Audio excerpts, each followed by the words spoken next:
আমি একটা বিপদে পড়ে গেছি। আনফর্চুনেটলি বিপদটা চলে আসছে। আমি আসলে গাড়ি ডিকির মধ্যে চাবি রেখে গাড়ি লক করাই, আর মার্সিডিজে হচ্ছে আসলে ডিকির লকটা আলাদাই থাকে। আমি ডিকি থেকে সামান নেওয়ার পরে আমি লক করে ফেলছি, গাড়িটা লক করে ফেলি। তারপরে এই ঘটনা, বাজে রাত 2টা বাজতেছে। এখন আছি বুর্জ খলিফার এখানে সকাল বাহার পার্কিংয়ে। এই যে বাইরে আসছে, ওনারা আনলক করতেছে। আর মার্সিডিসের লক আনলক করাটা আরও ঝামেলা হচ্ছে। ডিক্কির আনলক করাটা বিশেষ ঝামেলা, কারণ এটা হচ্ছে আলাদা পার্ট সেফটির জন্য।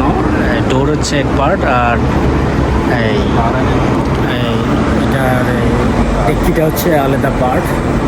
ডিক্কি আবার ওটা সফটওয়্যারের মাধ্যমে আনলক করবে সেফটির জন্য। আসলে মার্সিডিসে এই প্রবলেমটা, মানে সব কিছু আলাদা আলাদা থাকে। এই ট্যাঙ্ক আলাদা এবং গাড়ির ডোর আলাদা।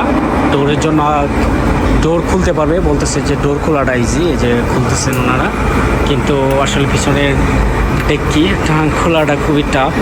ওটা নাকি আবার ওনারা অ্যাপসের মাধ্যমে খুলবে। এই হলো পরিস্থিতি, খুবই কষ্টের মধ্যে আছি। এই যে দেখুন, খুবই ঘামাচ্ছি, প্রচুর পরিমাণে গরম, তার মধ্যে এই অসহনীয় প্যারার মধ্যে আছি। আনলক করা হয়েছে, এই জন্য অ্যালার্ট দিচ্ছে।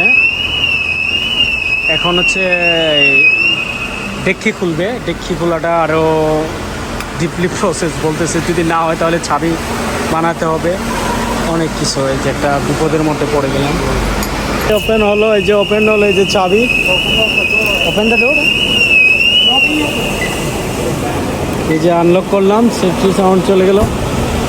একটা পরিস্থিতি, এই চাবিটা থাকাতে, এখানে থাকাতে আমার এই বিপদ বাড়ছে, নাহলে তো বিপদ হতো না।